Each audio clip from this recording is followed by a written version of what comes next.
사회적 경제가 남북 관계의 새로운 모색에 어떤 역할을 하고 남북의 상생과 또 남북 동반 어떤 발전에 어떤 또 발전적인 어떤 동인이 될 것인가, 이 부분이 오늘 핵심적인 어떤 우리의 고민이고 또 주제인 것 같습니다. 그래서 이 부분에 대해서 사회적 경제 분야의 전문가 네 분이 또 이제 자리하고 있을 만큼 이분들이 생각하는 어떤 그런 어떤 전략과 아니면 방법, 이것에 대해서 한번 얘기를 한번 들어보는 시간이 아마 이 전체 토론 중에서 종합 토론 시간이 되지 않을까 싶습니다. 그래서 그 앞서 발표한 분들은 뭐 다시 소개를 드리지 않고요. 토론자분만 잠시 소개를 드리겠습니다. 우선 양동수 사회적 혁신기업 더함 대표님 나오셨습니다. 양동수 대표님. 네. 그리고 이은혜 서울시 사회적 경제센터장님 나오셨고요. 예. 그다음에 조휘연 서울시립대 교수님 오셨습니다. 예. 그리고 김재구 청와대 사회적 일자리위원회 사회적 경제 전문위원장님이 나오셨습니다. 예. 그리고 저는 한겨레경제사회원의 이창곤 원장입니다. 반갑습니다. 예. 그러면 우선 순서대로 양동수 대표님의 말씀부터 들어보겠습니다. 양 대표님. 네. 예, 소개받은 더함의 양동수입니다. 저는 그 사회적 기업을 운영하고 있고요. 지금 사회적 부동산 개발 분야하고 사회적 금융 분야에 대해서 조금 더 집중적으로 하고 있습니다. 이제 기존의 사회적 기업들이 주로 이제 일자리를 창출하거나 아니면 취약계층을 고용하거나 이제 이런 쪽에 조금 더 많이 그 발전을 좀 해왔다면, 제가 생각하기에는 조금 더 이제 인프라적인 측면에서 본질적인 생태계의 구조적인 측면에서도 사회적 경제가 좀 역할을 해야 된다라는 생각이 있어서 그런 부분들에 좀 도전을 하게 됐고요. 아까 조성찬 박사님께서 얘기하신 대로 본질적으로 사회적 경제가 갖고 있는 지금 가능성을 보고 계시는 부분이 실질적으로 그 안에 커먼즈나 커뮤니티 기반에 어떻게 보면 우리 삶의 질과 사회적 질을 향상시킬 수 있는 구조가 이제 사회적 경제를 통해서 가능하지 않겠냐라고 하는 부분도 저도 이제 같이 일맥상통하는 부분입니다. 근데 지금 오늘 당연히 서울 평양의 사회적 경제 포럼 심포지움으로 우리가 전제하고 정의하고 들어가지만 잘 아시겠지만 여전히 사회적 경제가 한국 사회에서는 뭐 아직 주류도 그리고 충분한 대안을 보여주고 있다라고 보기에는 아직 조금 미약한 부분들이 있습니다. 그래서 오히려 어떤 의미에서는 우리가 지금 이 남북관계를 생각하고 우리가 같이 이렇게 협력하는 부분들이 역으로 한국 사회의 본질적인 어떤 사회 문제를 해결하거나 위기를 돌파하거나 특히 사회적 경제가 주요한 역할을 하는 데 있어서 어떻게 보면 저는 새로운 기회가 될 수 있을 거예요. 근데 그 전에 조금 저희가 명확하게 한번 좀 짚고 넘어가야 될 게, 사회적 경제가 정말 그러면 우리 사회나 이 북한 사회에서 정말 좋은 어떤 새로운 어떤 패러다임을 제시해 줄 수 있는 대안인 것인가, 또는 그러려면 정말 어떤 방식으로 가야 하는가, 이 부분은 저희가 계속 좀 고민하면서 짚어야 될 것 같습니다. 그리고 아까 몇몇 분이 얘기하셨지만 가장 중요한 것은 사실 그런 것 같습니다. 우리가 계속 그렇게 받아온 정보를 통해서 북한을 생각하는 우리의 인식들 고정되고 약간 편향되고 선입견들이 있는 것 같습니다. 그러니까 그런 상황에서 북한과 우리가 어떤 시혜적인 방식으로 또는 한국의 지금 시스템으로 북한을 편입하는 방식으로 또는 한국의 사회적 경제 방식으로 뭔가 우리가 북한하고 협력하려고 한다라고 하면 저는 그게 과연 쉬울까라는 생각을 하고 있습니다. 그러니까 마치 북한도 지금 위기이자 기회인 어떻게 보면 타이밍이고, 한국도 지금 현재 한국 사회가 갖고 있는 충분하게 물질적으로 풍요로워졌지만 발생하는 정말 많은 사회 문제를 안고 있는 이런 것들을 어떻게 하면 이런 기회를 통해서 같이 그 담본도약이라는 용어를 쓰지만 그렇게 그걸 풀어낼 수 있을 것인가라는 관점에서 정말 이 부분만큼은 같이 협력해서 공통의 어떤 문제를 해결할 수 있는 그런 어떤 인식들을 만들어야 되지 않을까라는 생각이 있습니다. 근데 사실 한국의 상황, 사회적 경제 상황을 보면 우리 이은혜 센터장도 계시지만 서울과 지방의 사회적 경제의 어떤 그 역량의 차이들이 여전히 굉장히 많이 차이가 있습니다. 그리고 몇몇 분야가 좀 더 지금 많은 역할들을 하고 있고 잘하고 있는 부분이 있지만 여전히 나머지 분야에서의 사회적 경제 역할은 또 미미한 부분도 있습니다. 최근에 제가 농어촌 특별위원회에도 활동을 하고 있는데요. 특히 그렇습니다. 농어촌 쪽이야말로 오히려 아까 보여주신 특히 사회주의 국가들의 예를 들면 사회적 경제가 발현되기 굉장히 좋은 상황임에도 불구하고 현재 한국의 농어산촌, 농산어촌의 상황은 이제 막 그 사회적 경제를 어떻게 하면 접목시킬까에 대한 고민들을 이제 오히려 역으로 하고 있습니다. 그 어떻게 보면 농산어촌 같은 경우에는 오히려 북한이나 이 동구권이 오히려 지금 우리보다 사회적 경제에 대한 어떤 기반이 더 잘 돼 있을 수도 있다라는 생각이 듭니다. 그래서 그런 부분들을 조금 우리가 좀 고려해야 될 필요가 있을 것 같고요. 그래서 조금 저는 제가 이제 사회적 기업가이기 때문에 구체적인 어떤 실험지를 통해서 실험을 해보는 이런 역할을 좀 했으면 좋겠습니다. 뭐 정부의 역할도 있고 뭐 지자체 역할도 있겠지만 실제 이것들을 플레이를 하는 결국 사회적 경제가 진짜 그 어떤 영향력을 진짜 보여줄 수 있으려면 실제 그 안에 플레이어들이 어떤 무언가를 보여줘야 그 다음에 정부의 역할도 지자체 역할도 가능할 거라고 보거든요. 그래서 최근에 이제 저희가 그런 모임에 좀 고민을 하는 사람들이 모여서 이런 코리아 단번도약 네트워크라는 모임들을 하고 있습니다. 그래서 북한과 한국이 동시에 이렇게 단번도약할 수 있는 구조를 어떻게 만들 것인가, 그리고 그 구체적인 사례를 어떻게 할 것인가라고 하는 부분에 논의를 하고 있는데, 마침 이번에 하나누리에서 이 사례를 보니까 라선지구에서 어떤 그런 프로젝트를 진행하는 걸 보고 굉장히 반가웠습니다. 저희도 지금 나우만 재단하고 같이 연계를 해서 하반기 동안 나선지구의 한 1000여 세대 정도의 스마트 타운을 만드는 것을 사회적 경제 방식으로 풀어내면 어떻게 해야 될 것인가, 그 가운데 뭐 도시계획이나 건축이나 환경이나 에너지나 금융이나 국제적인 어떤 규제나 법규나 이런 것들을 거기서 한번 구체적으로 한번 전문가들이 모여서 그런 어떤 시나리오들을 만들어보고 그걸 통해서 어느 정도 안이 나오면 그걸 국제사회에서 한번 가능한 방법대로 풀어내보면 어떨 것인가, 그리고 그 가운데 사회적 경제 방식으로 또는 사회적 기업들이나 이런 사회적 경제 조직들이 같이 참여해가지고 그런 프로젝트를 해보면 어떨 것인가, 그런 논의들을 하고 있습니다. 그래서 그런 논의들이 조금 더 많은 단위에서 여러 분야에서 같이 이루어지고, 이제 특히 발제자분들께서 오늘 발제하신 부분에서 많은 제가 또 영감을 받았는데, 여러 가지 협력하고 제안하는 이런 부분들이 구체적으로 다양한 분야에서 남북 관계에서 여러 가지 협력들이 이루어지면서 그런 실험들이 좀 많아지면 좋겠다라고 생각합니다. 감사합니다. 우리 양 대표께서는 이 부분에 대해서 고민을 좀 진작에 했고 또 구체적인 어떤 사업까지도 좀 구상하고 계신 것 같은데 시간이 아쉽군요. 예, 다음은 이 센터장님 말씀을 듣겠습니다. 지난번에 문재인 대통령께서 북한을 방문할 때 옆에 삼성, 현대, LG 여러 재벌 총수님들이 함께했습니다. 슬픈 장면이라는 생각이 듭니다.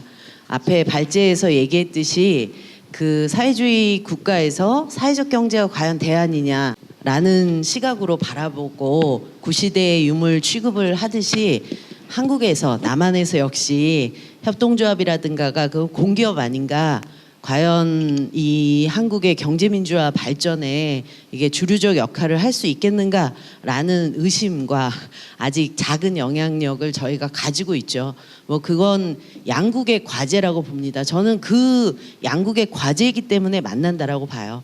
그동안 그 북한의 경제 개혁 개방 과정에서는 한국의 자본과 기술이 북한의 싼 임금과 토지, 자원과 만나자, 이런 식의 국제 개발에서 저희가 굉장히 탐욕적인 방식으로 저개발 국가와 만났던 방식, 그리고 말씀하신 시혜적인 그런 시각으로 접근했는데, 북한과의 그 경제 발전 모델이 그렇게 가지 않도록 하는 것은, 북한도 경제 개혁 개방의 과제가 있지만 한국은 특히 우리 미래 세대의 지금 경제를 둘러싼 불안과 불만, 이런 부분들을 해소하기 위한 경제 민주화의 과제, 그리고 지금 많은 사회주의 국가들이 사실은 60년대, 70년대 이후에 이 사회적 경제와의 접목 방식이 커먼스를 만드는 방식입니다. 예, 국가의 완전한 그 생산 수단의 독점도 아니고 완전한 사유화가 아닌 중간지대에서의 시민적 공유화를 어떻게 만들 거냐.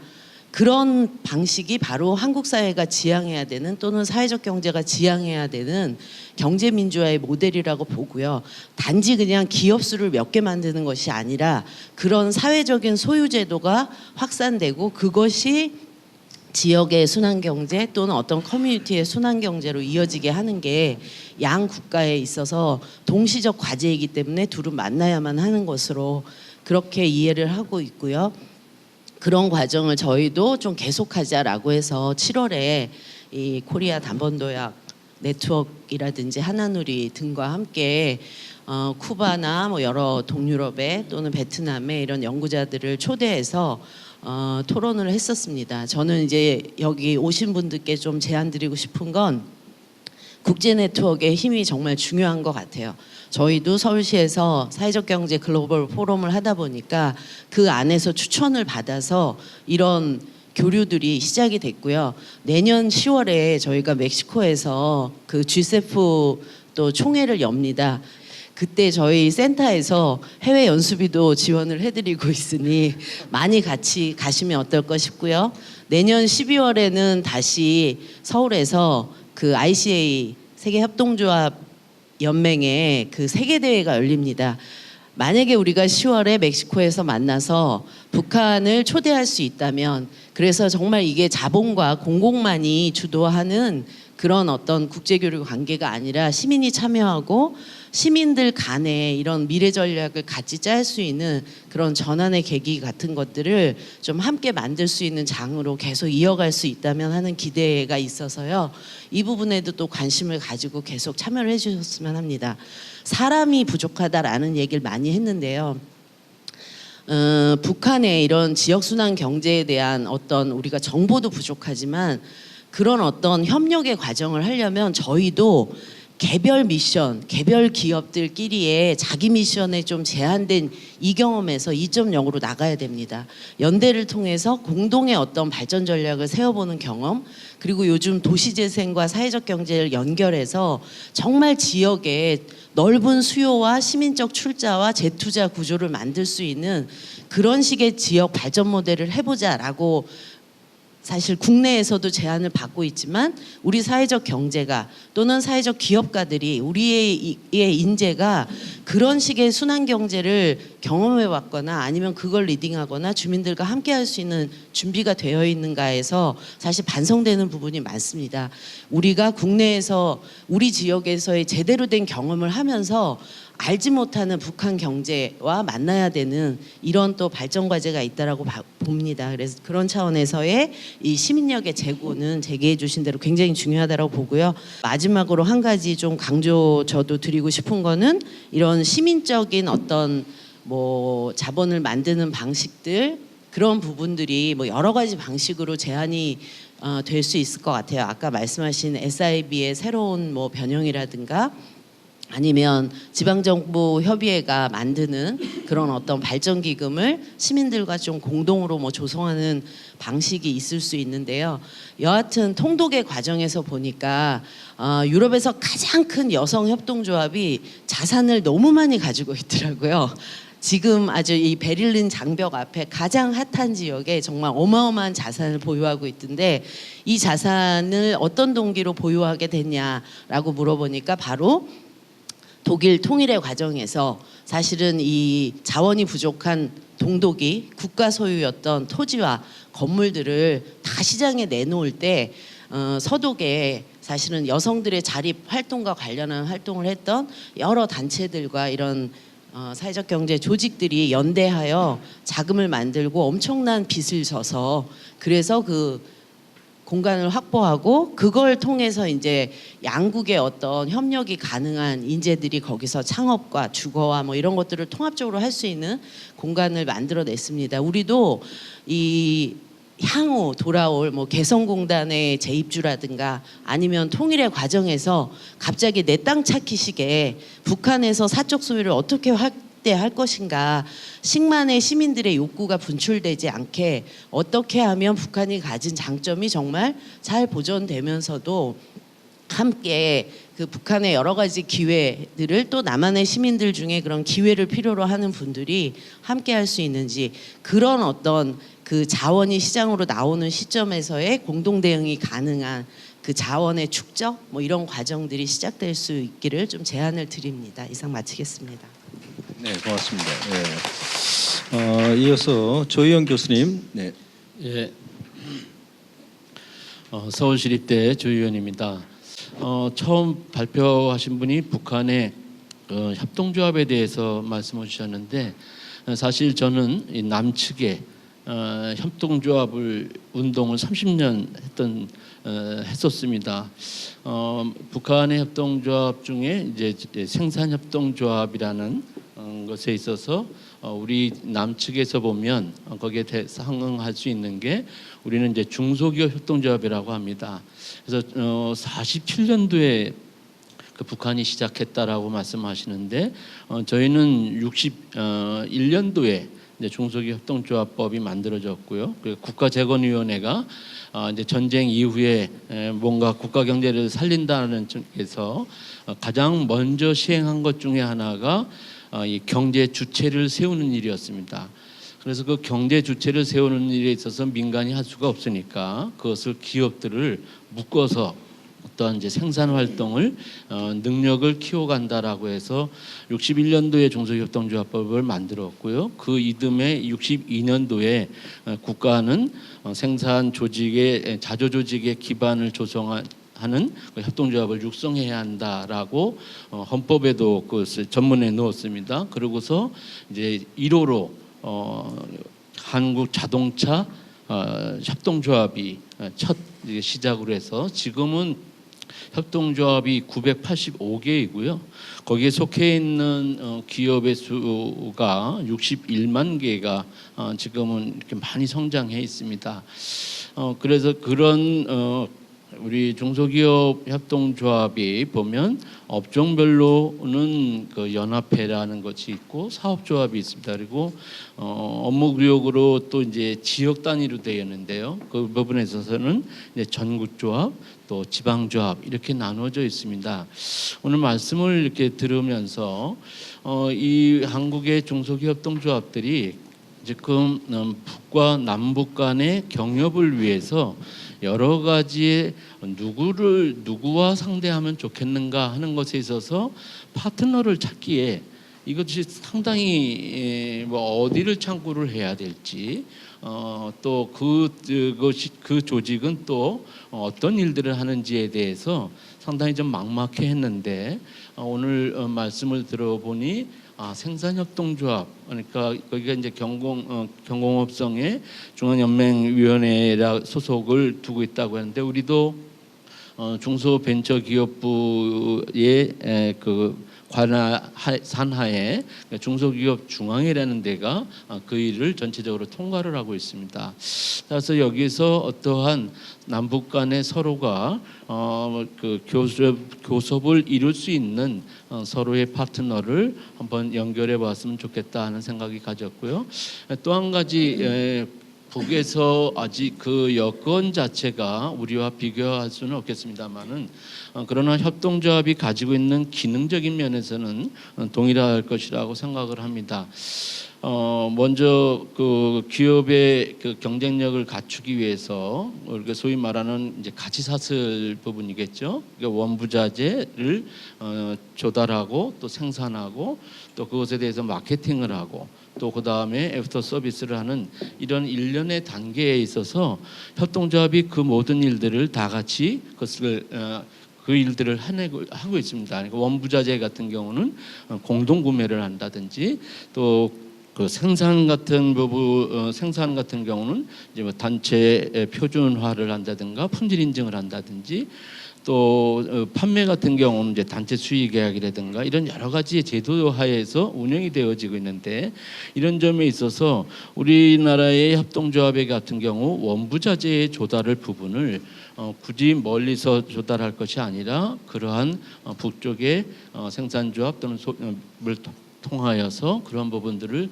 조달할 수 있고 또 그러한 기능들을 같이 해나갈 수 있는 그런 것들을 모색해 볼 수 있지 않겠나 하는 그런 생각을 합니다. 그리고 세 번째는 북한에게 대해서 우리가 해줄 수 있다라면 사실 그분들의 이야기가 앞서 말씀하신 것처럼 창업에 대해서 굉장히 관심을 많이 갖고 그에 대해서 여러 가지 이렇게 토론을 한 적이 있었습니다. 달라진 것 중에 하나가 옛날에는 거기에 참여하는 참여자들이 다 전부 여성이잖아요. 근데 그 여성들이 그냥 물건만 팔았는데 지금은 그것이 발전이 되어져서 생산 활동까지 한다는 거죠. 거기에 또 그것을 돈을 대는 돈주까지 생겼다는 거죠.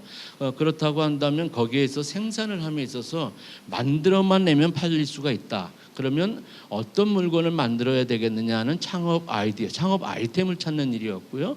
또 한 가지는 그것에 대해서 생산할 수 있는 작은 어떠한 손으로 움직일 수 있는 기계라도 줬으면 좋겠다라는 이런 요구들이었어요. 그렇다고 한다면 북한에 있어서 장마당과 생산협동조합이라는 것이 뭔가 서로가 결합이 되어지면 북한 자체의 자력 경쟁을 하는 데 있어서도 자력 경제를 회생하는 데에도 큰 어떠한 그 역할을 감당할 수 있지 않을까 싶고요. 그런 점에 있어서 우리 남측에서도 그러한 점들에 대해서 뭔가 아이디어를 제안해 줄 수 있는 그런 일들이 있지 않을까 이렇게 생각을 해봅니다. 이런 점들이 오늘 와서 전혀 생각지도 안 했는데 와보니 이렇게 이런 접근이 될 수 있겠구나 하는 점에 있어서 감사드리고요. 그런 일을 할 수 있도록 하나는 우리가 또 중간에서 남북 간의 중간자적인 그런 역할을 해주시면 저는 감사하겠습니다. 고맙습니다. 네. 그러면 이어서 김재국 교수님의 말씀을 듣겠습니다. 네, 감사합니다.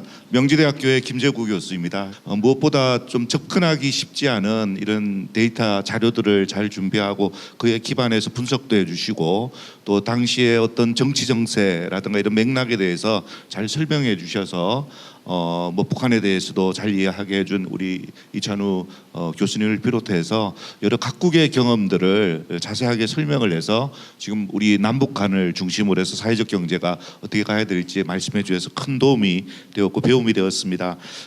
우리 옆에 양동수 변호사님이 아까 주신 말씀이 저는 굉장히 또 마음에 남았는데 결국 이 사회적 경제가 당장 우리 남북한의 경우와 봤을 때도 이것이 대안이 될 수 있는 거냐 그리고 그렇게 되기 위해서는 무엇을 해야 할 것인가라는 이런 화두를 우리에게 주셨다고 생각합니다. 저는 감히 이 사회적 경제가 우리 남북한 모두에게 대안적 모습이 될 수 있고 또 대안적 경제가 사회적 경제의 이런 양상으로 가야만이 우리에게 미래가 열린다라고 하는 그런 문제의식을 함께 먼저 말씀드리려고 합니다. 우선 남북한이 공동으로 가지고 있는 어떤 공통점이랄까 이제 과제가 있다고 생각하는데요. 그것은 한마디로 얘기하면은 그 시민사회의 발전, 성장이라고 생각합니다. 그리고 민간에 의해서 주도되는 이 사회, 경제사회 체제라고 얘기하고요. 좀 더 구체적으로는 이 사회경제 조직체가 민에 의한 통제, 민에 의한 지배 구조를 가져가는 것이 여전히 우리 남한에서조차도 가장 중요한 기묘한 과제라고 생각합니다. 북한에 대해서도 뭐 잠깐만 살펴보면 아까 잘 지적해 주신 것처럼 당에 의한 지도와 국가의 방조라는 이런 표현을 얘기를 하셨는데 사실은 그 당에 의한 지도라고 하는 것이 그것의 어떤 체제로 봤을 때 일단은 강령이나 이런 상황에서는 물러설 수가 없는 상황이라고 봅니다.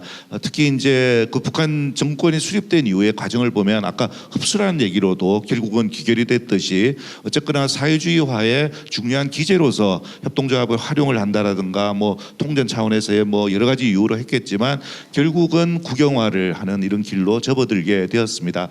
다만 이제 최근에 장마당을 비롯해서 이제 시장 경제에 대한 노출이나 그 각국의 어떤 기층민주들의 현실 속에서 어떠한 변화가 진행되고 있는지 이런 것들을 정말 실사구시적인 차원에서 우리가 가서 정보나 이론 데이터도 보고 또 기회가 열린다면 우리 사회적 경제 조직 같은 곳이 좀 앞장서서 사회적 경제라는 그 화두를 가지고 직접 그분들과 함께 현장에서 실험을 해보고 또 새로운 비즈니스를 만들어가는 것들이 열려야 된다고 보지만 어쨌거나 좀 다른 측면이 있지만 우리 남북한 양자가 다 공통으로 안고 있는 그런 문제라고 저는 생각을 하고 있습니다. 서로의 차이에 대해서는 이미 조금 말씀을 간단하게 이렇게 드렸기 때문에 그러면 우리가 같이 공유해야 될 이런 측면에서 조금만 더 말씀을 드려보면 결국 그 민간에 의한 통제가 왜 중요하냐면 한국의 경험을 먼저 얘기하더라도 결국은 다른 나라 그 선진국이나 다른 전 세계적으로 봤을 때도 크게는 이제 국가 구체적으로는 정부냐 아니면 시장에 의해서 주도할 것이냐 하는 내용이었고 결국 국가나 시장에 의해서만 이런 우리가 닥친 사회 문제 또 경제 문제를 해결하지 못했다는 것을 전 세계 다른 나라들이 이미 우리보다 앞선 나라들이 오히려 보여줬습니다. 그러면 결국은 그것을 해결할 수 있는 게 시민사회인데 단순히 우리 한국에서도 시민사회 단체들이 많았지만 애드보컷이라든가 이렇게 선언적인 것만이 아니라 실제 지역의 현장에서 경제적 사회적 이해관계를 가지고 때로는 그것이 상충되기도 하고 또 그것을 통해서 협력을 해오는 이런 경험에 기반한 그라스루트의 시민사회 조직체가 대단히 일천했다는 것입니다. 그것이 어느 정도 발전된 각국의 발전 경로에 따라서 있었던 그게 뭐 영미든 뭐 독일 프랑스든 이런 곳에서는 시민사회에 기반한 사회경제조직이 나름대로 발전을 해왔는데 한국은 어떤 의미에서는 아직도 조금 미약하다는 거죠. 아까 중소기업 협동조합에 대해서도 좋은 말씀해 주셨지만 개별법적 협동조합이 우리의 가장 일차적인 같이 동지고 파트너지만 또 협동이라고 하는 정신에서 자립자조라든가 민간의 자율성이라는 부분에서는 대단히 취약한 부분이 있었던 것도 솔직히 우리가 고백하지 않을 수 없습니다. 그것을 어떻게 새롭게 만들어야 하는 것이 여전히 우리 한국에 있어서도 남한에 있어서도 굉장히 중요한 과제라고 하는 것들을 한번 이제 짚어볼 필요가 있을 것 같고요. 현실적으로는 어떤 나라든 정부가 있고 시장 경제라고 하는 요소를 우리가 부인하고 갈 수는 없습니다. 시장의 활력을. 그러면은 결국 어떨 때는 경제학에서는 그렇게 하잖아요. 이렇게 해서 내부화해서 하는 게 하이어르키로 가져오는 게 더 좋으면 그게 정부든 기업으로 가져가고 외부하는 게 좋으면은 시장으로 해결한다라고 하는 게 원래 경제학에서 가르치는 것입니다. 예, 그런 합리성은 우리가 여전히 가져올 수 있지만 그것을 누가 의사결정을 하고 어떻게 그 시장과 정부를 효과적으로 견인하면서 활용할 수 있을 것인가 하는 걸 결정짓는 요인은 결국 시민사회의 역량이다라고 하는 것이 제가 드리고 싶은 말씀이고 한국의 지금 마무리 말씀을 드리면 결국 이 시민사회의 역량을 만들 수 있는 그 기반이 되었고 그 길을 열어왔던 물론 많은 시민사회단체 선배들이 있었지만 이제는 사회적 경제가 그 일을 할 것이다. 그리고 북한과의 관계에서도 그 부분에서 사회적 경제의 역할이 있다고 봅니다.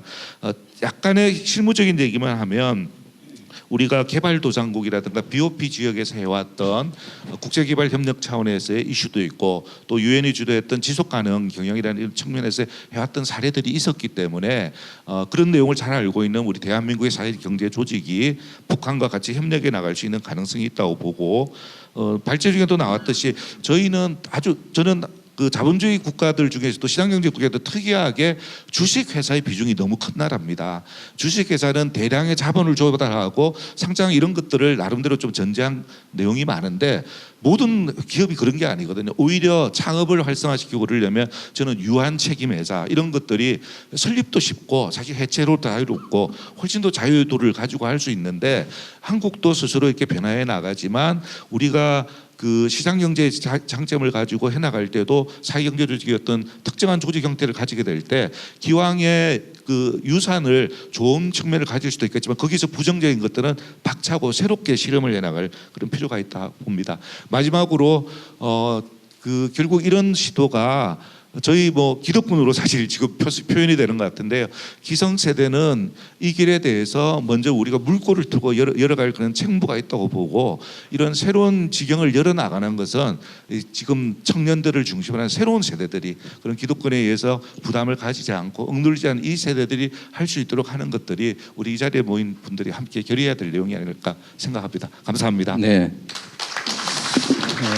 네 분의 말씀을 잘 들었습니다. 네 분마다 각각 이제 무게 중심이 다르지만은 어쨌든 전체적인 컨센서스는 있는 것 같습니다. 그래서 의견을 주로 개진하는 방식으로 말씀을 하셨는데 아마 발표자 분들은 물론이고 또 지금 뒤늦게 뭐 전체 토론에 참여하신 또 네 분의 말씀도 좋습니다.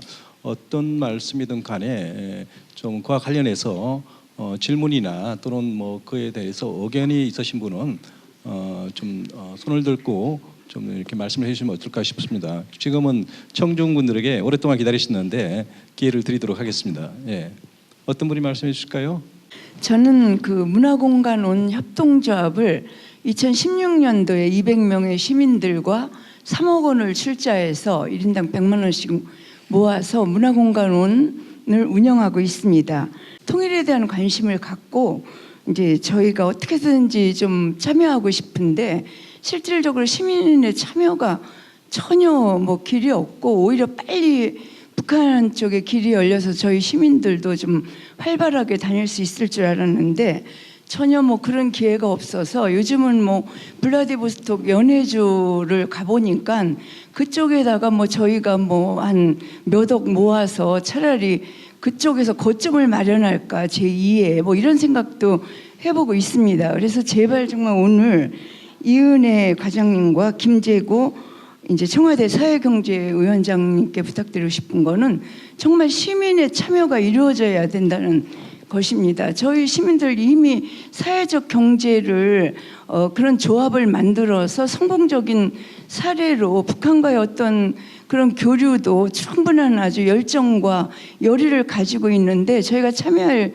길이 없습니다. 그래서 오늘 이은혜 과장님이 다음 10월 달에 또 어떤 참여할 기회가 있다고 그러고 청와대 그 경제위원장님도 시민 참여를 이렇게 말씀하고 계시는데 정말 북한과의 어떤 그 교류가 있을 때 정당이나 또 전문가나 이런 분들만 이렇게 가셔서 교류를 하시지 말고 저희 같은 평범한 시민들이 10년 동안 촛불시민혁명을 이룩하면서 충분히 그 쌓아온 통일에 대한 관심 또 실질적으로 이렇게 사회적 경제적 그 협동조합을 이렇게 만들어서 지금 하고 있는 이런 평범한 시민들도 같이 포함을 시켜서 이렇게 언제든 앞으로 좀 그런 확대될 그런 기회를 좀 마련해 주셨으면 좋겠습니다. 네, 고맙습니다. 예, 저도 뭐 저기 사회자로서 간단하게 만든 오늘 그 소감을 말씀드린다면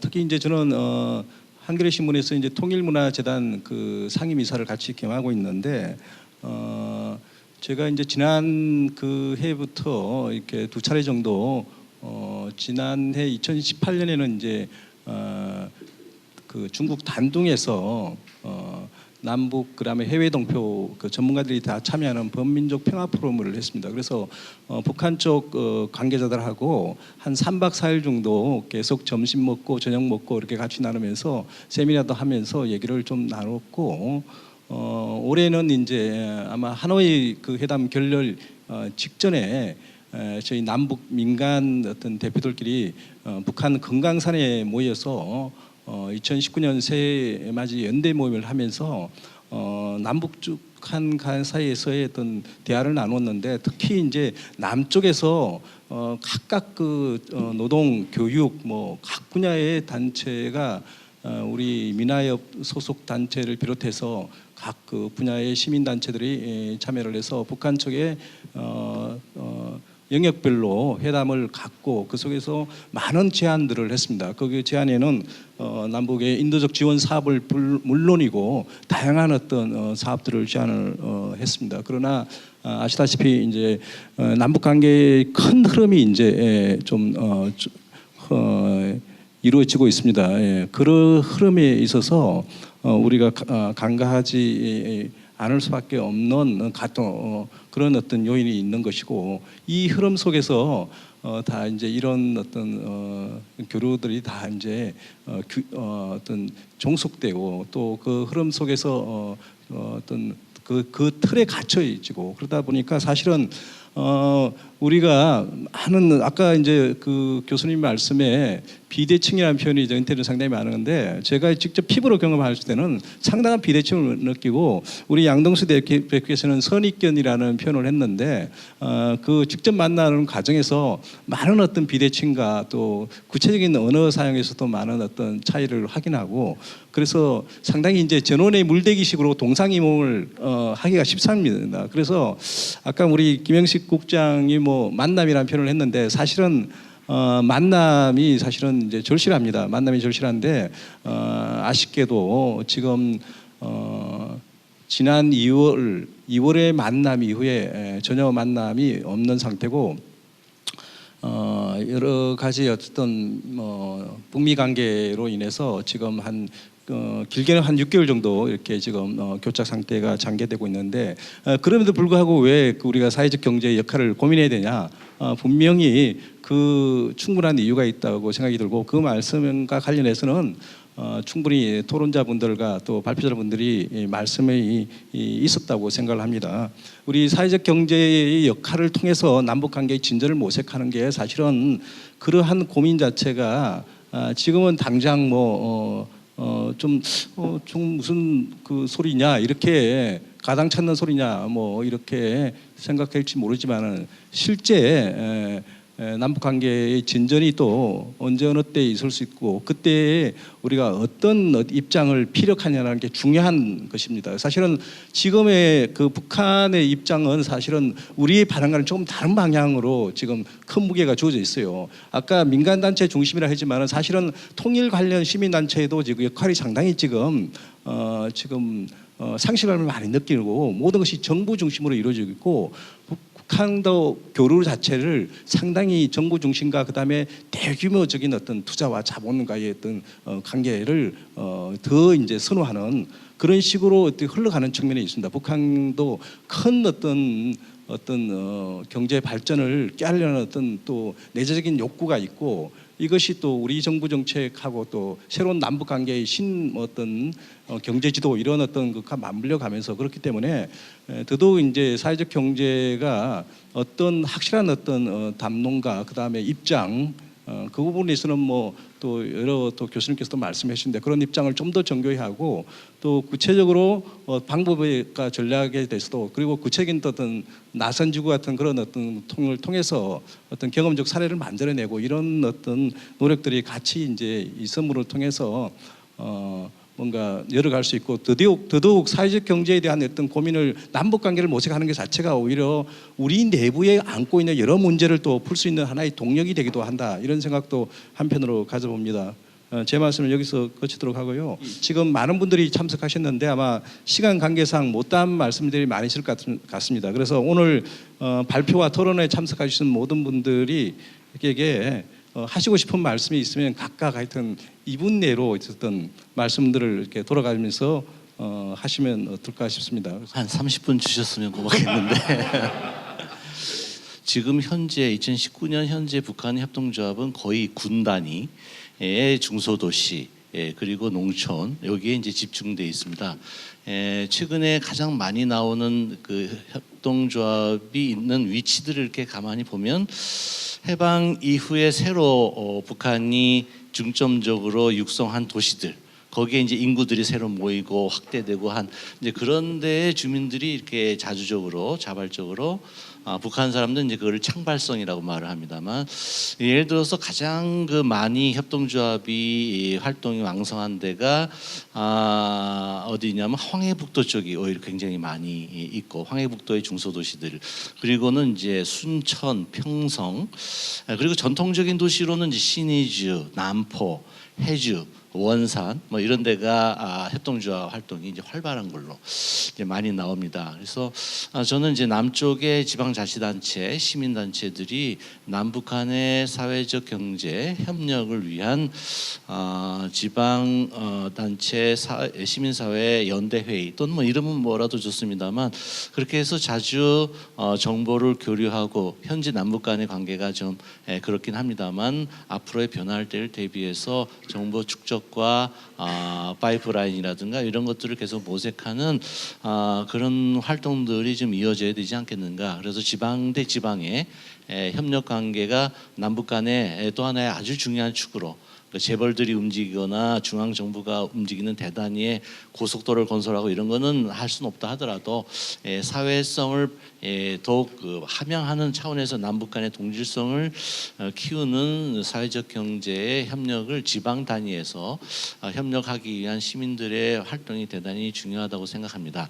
이제 마지막으로 한 가지 사례를 말씀드리면 개성이 굉장히 중요한 지점이라고 저는 이제 생각합니다. 물론 개성공단도 있지만 구 개성 도시가 있습니다. 그 구 개성 도시에는 현재 개성 건재 생산 협동조합이라든가 개성 학용품 생산 협동조합이라는 몇 가지가 있어요. 제가 과거에 당신들은 낮은 단계의 협동조합 운동을 하다가 사회주의로 넘어가는 속도가 너무 빨랐다.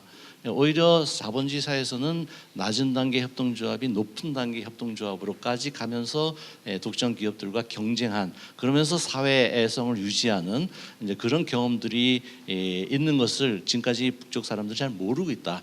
그러면 국영 기업들을 다시 협동조합으로 개편하는 방안도 생각해 볼 수 있다. 조합원들이 경영에 참여해서 그런 여러 가지 품질 관리라든가 이런 것들이 스스로 자체 세큐리티에 의해서 이렇게 검증되는 구조, 뭐 이런 것들이 필요하지 않느냐. 그래서 국영 기업이라고 하는 사회주의 경제 체제가 최고의 단계가 아니라 그거를 중국도 이미 개혁으로 들어가 있는데 북한도 국영 기업을 국영 격리를 협동 격리로 개혁하는 것이 후퇴가 아니라 오히려 높은 단계의 협동조합의 경험을, 선진 사회들의 경험을 북한도 해보는 것이 좋지 않느냐라고 하는 제 얘기들을 이제 중국에서 세미나 같은 걸 하면서 직접 해본 적이 있습니다. 북한도 이제 새로운 이러저러한 정보들을 받으면서 한국과 좋은 교류가 앞으로 이루어지게 될 때 한국의 이런 그 사회적 기업 협동조합들의 여러 가지 퀄리티, 생산의 여러 가지 뭐 이런 컨트롤이라든가 이런 것들을 오히려 잘 받으면서 주민들을 위한 생산 시스템, 사회적 기업으로서의 형태를 갖게 만드는 그러한 것들이 남북 간의 상생을 위해서 하나의 중요한 좀 계기가 되지 않겠는가. 그런 면에서 사회적 경제라고 하는 키워드는 우리가 놓치고 가서는 안 되는 아주 중요한 그런 키워드라고 저는 생각합니다. 이상입니다.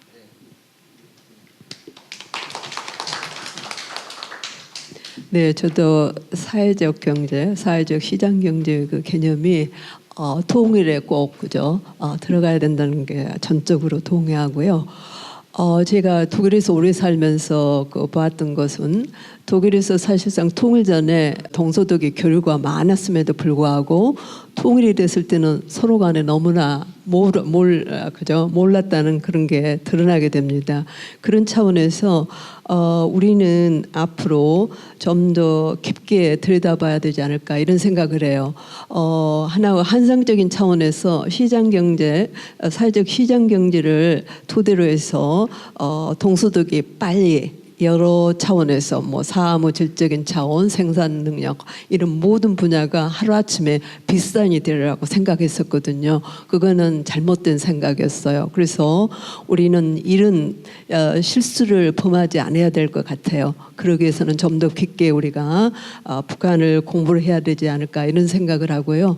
그리고 하나 또 얘기하고 싶은 것은 우리 여기 발표하신 교수님들께서도 지적하셨지만 북한이 가지고 있는 굉장히 장점도 많고 또 동력도 있고 또 역량도 있어요. 이제 이런 모든 걸 앞으로 통일사에서 발휘할 수 있도록 우리가 조건을 제시하고 또 키워주는 것도 우리 의무가 아닌가 이런 생각을 합니다. 그래서 이런 점도 앞으로 한 번 더 연구 또 실제 우리 활동하는데 큰 주제로 한번 다룬 것도 좋다고 생각합니다. 그리고 사회적 시장 경제가 이 동서독 통일에서도 드러났지만 사실상 만병통치약은 아니지만 굉장히 중요한 대안이라고 생각합니다.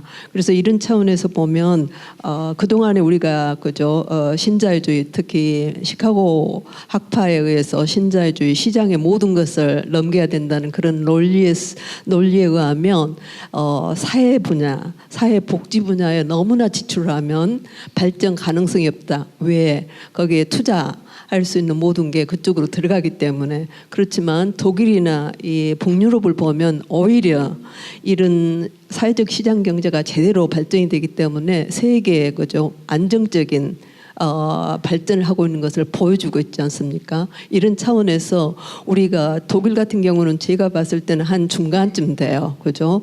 근데 이제 아주 선진국으로 볼 수 있는 그런 스칸디나비아 국가, 뭐 세계에서 34% 국내 총 생산량의 34%가 사회적 시장 경제에 투여되고 있다고 그래요.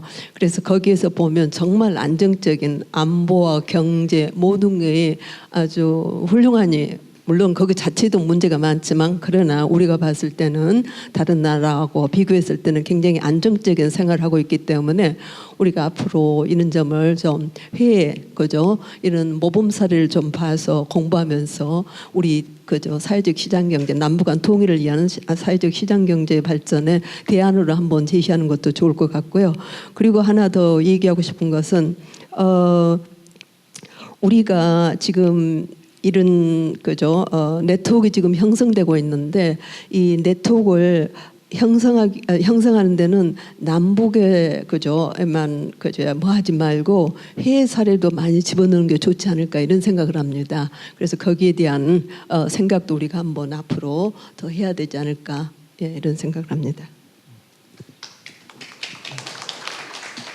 예, 협동조합과 사회연대경제 실천과 정책에 관심을 가진 연구자 입장에서 이제 오늘 여러 선생님들 발표와 토론 들으면서 아주 흥미있는 많은 교훈들을 얻게 되고 공부가 되는데요. 지금으로서는 이제 시간 제약상 두 가지가 좀 떠올라서 말씀을 드리겠습니다. 하나는 제가 7월 초에 한 10여 명의 다른 동료들과 함께 한국협동조합운동 100년사라는 책을 2권으로 펴냈습니다만 한국에서 협동조합의 역사가 기원으로 보면 100년이나 역사가 됐습니다. 그러나 일제강점기와 한국전쟁 또 분단을 통해서 이제 단절의 역사를 겪고 있어서 그만큼의 질적 축적이 안 된 안타까움이 있고, 또 여러분 잘 아시다시피 이제 2007년에 사회적 기업 육성법을 통해서 현대적 의미의 사회연대 경제의 개념과 그 실천이 수용된 지 지금 10여 년이 지났습니다. 그 사이를 돌아보면 이제 연구자 입장에서 돌아보면 안타까운 점이 계속 외국의 모델, 저도 그 외국 모델을 공부하는 사람 중에 한 사람이고 책도 쓰고 있습니다만 계속 수입하고 받아들이는 이런 입장에서 배우는 입장에 서 왔습니다.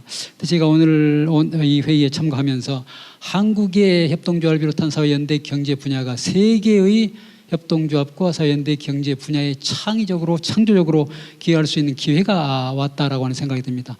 어떤 나라도 남북한의 이런 분단 체제에서 통일의 또 연합 또는 통일의 과정에서 사회적 경제 또는 사회연대 경제 분야를 중심적인 또는 굉장히 중요한 이슈로 생각하면서 진행해 본 경험은 없기 때문에 대한민국이 세계에서 우리가 원치 않더라도 주어진 아주 유일한 기회이고 세계 학계 또 연구사의 또 실천적인 분야에 기여할 수 있는 그런 기회가 오지 않았을까라고 하는 생각이 들고요. 두 번째로는 아까 지금 우리가 남북한의 협력을 어떻게 할 것인가 실질적인 그런 기회나 방법이 중요하다고 말씀하셨는데 거기에 전적으로 동의하면서 다른 한편으로는 지금 김재국 위원장님, 이현애 선생님 계시니까 지금 민간과 정부가 좀 협력을 해가지고 향후에 전개될 남북 간의 사회연대 경제 분야의 협력에 관한 일종의 포괄적인 그런 구상을 조금 마련하는 게 좋겠다. 아까 이제 우리 이창권 원장님 담론이라는 표현을 쓰셨는데 그렇게 어떻게 우리가 이 문제를 남북 협력을 해 나갈 때 어떤 방향으로 어떤 전략을 가지고 해 나갈 것인가에 대한 포괄적인 안은 우리가 한번 마련해보는 그런 기회를 갖는 것이 좋겠다 하는 그런 생각이 듭니다. 고맙습니다. 제가 제안을 주셨으니까 한 가지만 잠깐만 말씀을 드리자면 지금 그런 구상을 저희도 7월 포럼 이후에 사실은 지금 북한에서 제일 많이 필요로 하는 부처가 있어요. 뭐 그래서 왔다 갔다 하고 북한의 그런 곳들과 좀 의논도 했습니다. 사회적 경제에 대한 또 마침 그 부처들이 관심도 많으셔서 그래서 그걸 시민협력단 같은 거를 좀 구상 제안도 하고 서울시도 뭐 서울 평양 공동 무슨 체전이라든가 뭐 이런 것들 계속 제안하고 있어서 우선 문화적 교류라든가 이런 걸 할 수 있는 또 시민 뭐 참여단 이런 걸 구상할 하고 있어요. 그래서 그런데 참여를 해주시고요. 근데 어려운 건 뭐냐면 지금 이런 평화 무드와 더불어서 한쪽에서는 유엔 안보리 등은 북한에 대한 이 경제 제재, 이 움직임이 있고 사실 계속 북미 관계라든가 때문에 민감함이 되게 높아서 사실은 정부 입장에서 이걸 시민 참여의 필요를 공감하는 조직이나 인사들조차도 사실은 이게 성급하게 막 그런 걸 오픈을 했다가 오히려 방해되는 어떤 일들이 벌어질까봐 굉장히 조심스러워하는 상황입니다. 그래서 여하튼 이제 과제를 주셨으니까 뭐 그런 부분들을 좀 만들어가는 역할들을 해보도록 하겠습니다. 네, 김 교수님께서 구체적인 제안을 말씀하셨는데 대북 제재가 사실은 이제 경협의 핵심적인 어떤 뭐 상수라고 할 수가 있기 때문에 이제 이 남북 경협에 대한 어떤 이제 여러 또 컨퍼런스나 뭐 세미나는 사실은 뭐 특히 지난해부터 아주 연일 열리고 그 특히 대한상의라든가 뭐 대외경제정책연구원 이런 데서 할 때는 뭐 엄청나게 많은 기업인들이 참여를 하고 제가 기억한 데는 대한상의에서 여러 해 동안 오랫동안 세미나를 가지면서 준비를 해왔고 그 구체적인 컨퍼런스를 통해서 발표를 했을 때 그 이른 아침에도 불구하고 엄청난 많은 기업인들이 참가하고 그러는데 이제 이런 남북 경협에 대한 모색은 사실은 이제 뭐 흔히 이제 주류 경제라고 할 수 있는지 모르겠지만 어쨌든 그 지금 대기업에서도 상당히 이제 많은 어떤 관심을 기울이고 있는 바입니다. 그래서 대기업에서 관심을 기울이고 전개되는 그 어떤 전략이 또 분명히 있을 것이고 그래서 사회적 경제가 이걸 모색했을 때는 전반적인 어떤 흐름을 좀 같이 보는 게 좋지 않는가 싶고 특히 대북 경제의 여건에 따라서 이게 제재가 사실은 단계적으로 이루어지기 때문에 1단계, 2단계, 3단계, 4단계 시나리오 띵킹이 좀 가능한데 그 단계별로 우리가 가능한 범주가 분명히 이제 주어져 있는데 그 범주 속에서 사실상 실질적으로 가능한 어떤 업종이라든가 이런 게 딱 제한돼 있어요. 사실은 북한하고 실제로 가능한 게 그래서 특히 금융 분야 같은 경우라든가 그거는 언제 가능하고 중소기업은 언제 가능하고 이런 것들이 사실은 어느 정도 예상할 수 있는 지점이 있는데 그런 지점 속에서 사회적 경제가 예를 들어서 1단계로 뭐 보통 우리 이제 남북 그 개성공단 재개라든가 그다음에 이제 뭐 금강산 관광 이런 것들을 얘기를 하는데 2단계 정도에서는 사회적 경제가 어느 정도 역할을 할 수 있는 여지가 상당히 빨리 다가올 수도 있는 측면이 개인적으로는 있다고 보기 때문에 그런 부분에 대한 어떤 검토라든가 모색 이런 것이 사회적 경제 전문가와 또 통일 전문가 그리고 사회적 경제 네트워크에서 어떤 중요한 어떤 자원을 갖고 있는 이들이 연대해서 금방 그 교수님 말씀하신 대로 그런 포괄적 어떤 구상과 시나리오에 대한 어떤 고민을 함께 나누는 그런 어떤 것들이 이어졌으면 하는 바람이고요.